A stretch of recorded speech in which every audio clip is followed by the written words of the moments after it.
তোমরা কেমন আছো? আমাদের এখানে কুরবানি ঈদ হচ্ছিল, তাই জন্য কুরবানি দিচ্ছিলাম। ওই যে সামনে আমাদের, আমি ধরে আছি গরুর পা, আর ওটা আমাদের পাশে, ওটা আমার একটা ভাইয়া।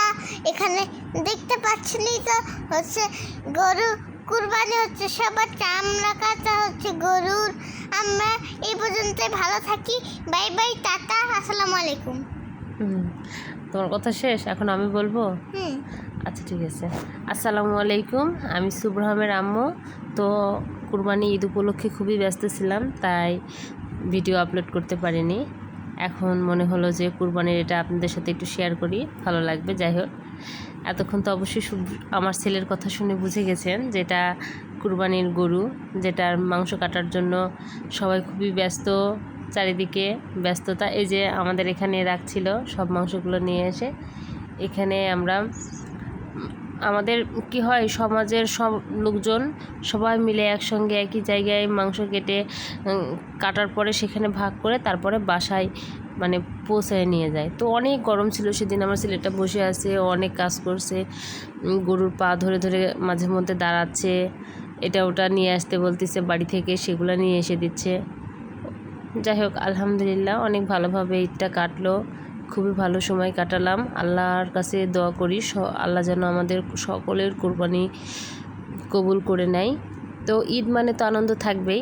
এই যে আমরা সবাই রাতে বাজি ফোটাচ্ছিলাম, এখানে সবাই মিলে খুবই মজা করছিলাম। বাচ্চাদের আসলে ঈদের মধ্যে আনন্দ, বাচ্চাদের আনন্দ দেখলে বাবা মার বেশি আনন্দ লাগে। তো ঈদের মধ্যে বাজি ফুটাবে, পটকা ফুটবে, এগুলা তো হবেই, যেগুলো বাচ্চাদের খুবই পছন্দের।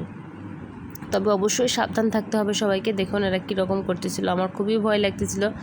বারবার আমি জোরে চিৎকার করে বলছিলাম যে তোমরা এরকম করো না, লেগে যাবে হয়তো বা, খুবই, কিন্তু কথা শুনতেছিল না ওরা।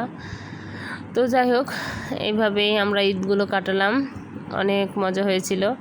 আর নামাজে যাওয়ার সময় ভিডিওটা আমার করা হয়নি, আমি তখন অনেক ব্যস্ত ছিলাম। কারণ একটাই, কারণ জানেন তো বাড়ির বউদের অনেক দায়িত্ব থাকে, সবসময় তো আর ফোন হাতে নিয়ে ঘুরতে পারি না। আর যতটুকু পেরেছি ততটুকু ভিডিও করে রাখার চেষ্টা করছি, আর সেগুলো আপনাদের সাথে শেয়ার করছি। তো আপনাদের কেমন লাগলো পুরো ভিডিওটা দেখে সেটা অবশ্যই কমেন্টে জানাবেন, তাহলে আমাদের উৎসাহটা আরও বাড়বে, ভালো ভালো ভিডিও আপলোড করতে ইচ্ছে করবে। এই যে সুব্রাহমের বাবাও অবশ্য জয়েন করেছিল এই বাজি ফুটানোতে। আমার মানে ভালো লাগে, কিন্তু ভয় লাগে অবস্থা।